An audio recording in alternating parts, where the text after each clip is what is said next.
ITMSLS Baroda university की हमेशा कोशिश रहती है कि वो अपने छात्रों को सिर्फ शिक्षा ना दे बल्कि उनकी स्किल्स डेवलपमेंट में बहुत बड़ा योगदान दे। उसी के साथ साथ उनमें कला, क्रिएटिविटी, इन सभी चीज़ों के बारे में अच्छे से उन छात्रों को समझाया जाता है। इसी के चलते ITMSLS बरोड़ा यूनिवर्सिटी में टेराकोटा स्कल्पचर कैंप का आयोजन किया गया था, जो नवंबर से दिसंबर के बीच में चला था और इन 40 दिनों के भीतर 37 मूर्तियों को तैयार किया गया। यहाँ पर तमिलनाडु के प्रतिष्ठित देवता अयनार की मूर्तियों को बनाया गया है और उनके साथ में उनके प्रिय दरबार को भी यहाँ पर दर्शाया गया है, जिसमें 5 फीट से लेकर 14 फीट तक की हर तरह की मूर्तियाँ यहाँ पर बनाई गई हैं। जिसमें आप मेरे पीछे देख पा रहे होंगे कि यहाँ पर अयनार देवता की मूर्ति बनाई गई है और इन्हीं के साथ में यहाँ पर 37 मूर्तियाँ उनके दरबार के तौर पर दर्शाई गई हैं।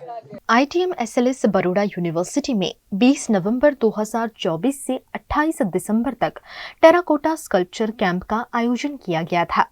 इस कार्यक्रम में तमिलनाडु के 11 पारंपरिक मिट्टी कारीगरों ने भाग लिया, जिसका नेतृत्व ठनगैया वेलार ने किया, जिन्हें भारत सरकार द्वारा राष्ट्रीय पुरस्कार से सम्मानित किया गया है। ये कलाकार भारत के कई संग्रहालयों के अलावा जापान, फ्रांस और कोरिया समेत 12 देशों में अपनी कला का प्रदर्शन कर चुके हैं। टेराकोटा आर्ट मिट्टी से बनने वाला एक प्राचीन कला रूप है, जिसमें प्राकृतिक मिट्टी का उपयोग करके विभिन्न वस्तुएं और कलाकृतियां तैयार की जाती हैं।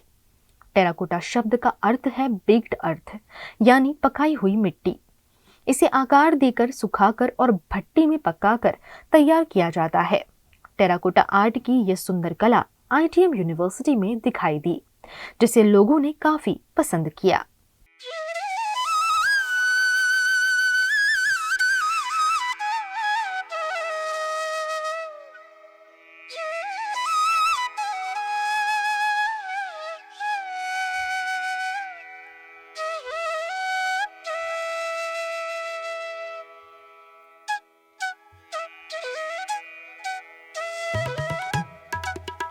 कार्यक्रम के मुख्य अतिथि प्रसिद्ध कवि एवं कला समीक्षक प्रयाग शुक्ला थे, जिनकी उपस्थिति ने कार्यक्रम को ऊर्जावान एवं यादगार बना दिया।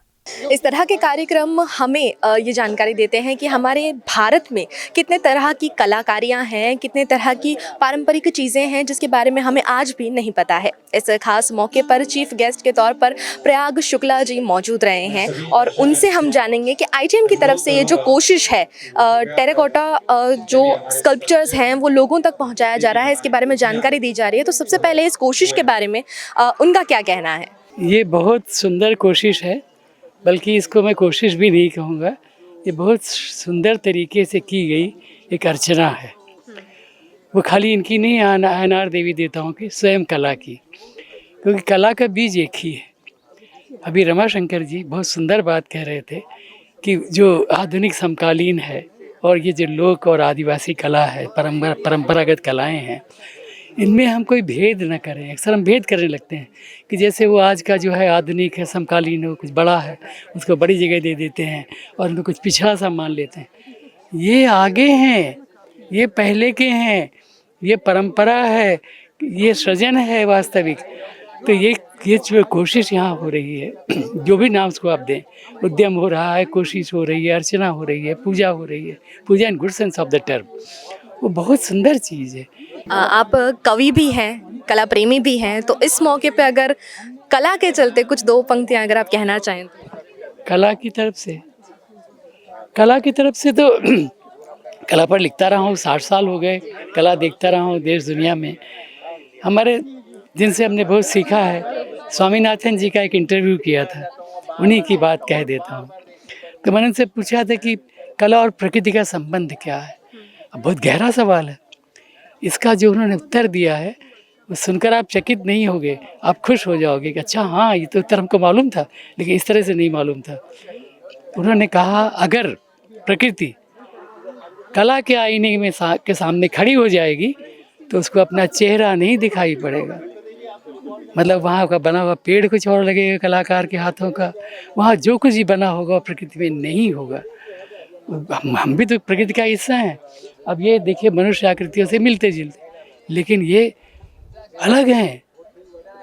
कितनी सुंदर बात है, कला ही ये कर सकती है।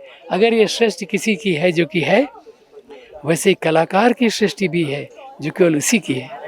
मुख्य अतिथि प्रयाग शुक्ला सहित यूनिवर्सिटी के president Kanupriya Singh Rathore, vice president Ravindra Singh Rathore, ITM University Gwalior के founder Ramashankar Singh, art curator Mushtaq Khan सहित कला प्रेमी उपस्थित रहे। अब हम जुड़ते हैं रविंद्र सिंह राठौड़ जी से, जो आईटीएम के वाइस प्रेसिडेंट हैं, और उनसे जानते हैं कि आज का ये जो पूरा कार्यक्रम था, इस कार्यक्रम के पीछे की क्या वजह थी। यूँ तो कह दिया गया है कि कला की सराहना हमें करनी है, लेकिन पर्टिकुलरली टेराकोटा आर्ट को लोगों तक पहुंचाना, इसके पीछे क्या खास कारण था सर? ह्यूमन सिविलाइजेशन जब से स्टार्ट हुआ है तो एग्रीकल्चर से हमने स्टार्ट किया, लेकिन जब स्टोरेज की बात आई तो स्टोरेज किस में होगा? Storage of water, storage of grains इकाई में होगा। तो and even for trading purpose also, व्यापार के लिए भी। तो उस समय तो ब्रोंज और गोल्ड का कोई इन्वेंशन, आविष्कार नहीं हुआ था। तो उस समय के जो लोग थे उस पीरियड के, तो उन्होंने टेराकोटा को ही चुना, मिट्टी को ही चुना, क्योंकि आग थी और मिट्टी थी। तो उस बेसिस पे मिट्टी को लेके उन्होंने स्टोरेज, उसका ट्रेड कम्युनिकेशन, उनका वाटर का स्टोरेज, ये सब वहाँ से शुरू हुआ। ये इंजीनियरिंग कैंपस है, प्रोफेशनल कोर्सेज यहाँ रन होते हैं, लेकिन हमारी शुरू से कोशिश रही है कि हम अपने बच्चों को आर्ट के बारे में बताएं, और स्पेशली इंडियन आर्ट के बारे में बताएं। पर्पस वही है कि दे शुड अंडरस्टैंड कि आर्ट क्या है, और एक वो जिस भी प्रोफेशन में जाए वो उस प्रोफेशन में एक मुकाम तक पहुँचे, और दूसरा एक अच्छे ह्यूमन बींग बने, रेस्पेक्ट करे आर्ट को। यहाँ करीब जैसे मैंने आपको बताया 3000 से ज़्यादा पेंटिंग्स हैं और करीब 100 के आसपास स्कल्पचर्स हैं, लेकिन मुझे आज तक कहीं भी स्क्रिबिंग नहीं दिखी है, जैसा हम अपने पुराने पैलेसेस में देखते हैं, XYZ, I love you, जो भी वो मेंशन करते हैं, लेकिन यहाँ नहीं है। बिकॉज जब ये बनता है तो उसके पीछे की जो मेहनत है वो बच्चे समझते हैं, देखते हैं, और वो आर्ट के प्रति रेस्पेक्ट डेवलप करते हैं। और यही पर्पस है हमारा कि हम यहाँ पे बुला के, आर्टिस्ट को बुला के ये कैम्प करवाएं। हर कला के अलग अलग महत्व होते हैं और हर कला अपने अपने तरह से खास होती है। टेराकोटा आर्ट किस तरह से खास है और उसकी क्या इम्पोर्टेंस है, अब इसे भी जान लेते हैं। जैसा मैंने आपको कहा था कि इन मूर्तियों को महज 40 दिनों में तैयार किया गया था, तो इन मूर्तियों में क्या खास है जो बाकी कलाओं से अलग है, वो भी अब हम जान लेते हैं। देखिए, जो टेराकोटा कला है ये विश्व की सबसे प्राचीनतम कलाओं में से एक है, मिट्टी में से बनाना। टेराकोटा का मतलब होता है कि जब कच्ची मिट्टी को, बनाई हुई चीज़ों को जब हम भट्टी में 800 से 1000 डिग्री सेंटीग्रेड तक पकाते हैं, उसके बाद वो टेराकोटा में कन्वर्ट हो जाती हैं, यानी स्थायी हो जाती हैं। ये अगर हम देखें तो मानव की सबसे प्राचीनतम कलाओं में से एक कला है। यदि जैसा मैंने पहले भी कहा था, इतिहास में हम देखें तो अधिकांश सभ्यताओं के जो साक्ष्य हैं, ऐतिहासिक साक्ष्य हैं, वो टेराकोटा के रूप में हमको मिलते हैं। और ये जो कला है, इसमें विज्ञान और कला दोनों का ही संगम है, क्योंकि बहुत सारी जो टेक्निक है वो विज्ञान से भी जुड़ी हुई है। इसी प्रकार तमिलनाडु के जो कुम्हार हैं वो भी इस प्रकार की मूर्तियां बनाते हैं। ये मूर्तियां इस मायने में महत्वपूर्ण हैं क्योंकि इतने बड़े आकार की जो मूर्तियां हैं वो किसी और प्रदेश में, भारत में नहीं बनाई जाती हैं। आपने देखेंगे तो आपने चाइना की टेराकोटा आर्मी के बारे में सुना होगा, जो हमको ज़मीन के अंदर से मिलते लाइफ साइज जिसमें स्कल्पचर है, लेकिन भारत में कहीं लाइफ साइज स्कल्पचर या उससे लाइफ से बड़े साइज़ के स्कल्पचर बनाए जाते हैं, इसके बारे में ज़्यादातर लोग नहीं जानते। इस मामले में ये कैंप और ये मूर्ति इसलिए महत्वपूर्ण है क्योंकि पहली बार यहाँ पर मानव और मानव से बड़े आकार की मूर्तियों से लोगों का साक्षात्कार हो रहा है। टेराकोटा आर्ट एक पारंपरिक कला है जो धीरे धीरे विलुप्त होती जा रही है, और जिसके चलते ITM SLS बड़ौदा यूनिवर्सिटी ने ये एक कोशिश की है कि इस कला को लोगों तक अब पहुंचाया जाए, इस कला का महत्व लोगों तक समझाया जाए। और इसी तरह हम भी वडोदरा और देश दुनिया की खबरें आप तक पहुंचाते रहते हैं, तो जुड़े रहिए VNM TV के साथ।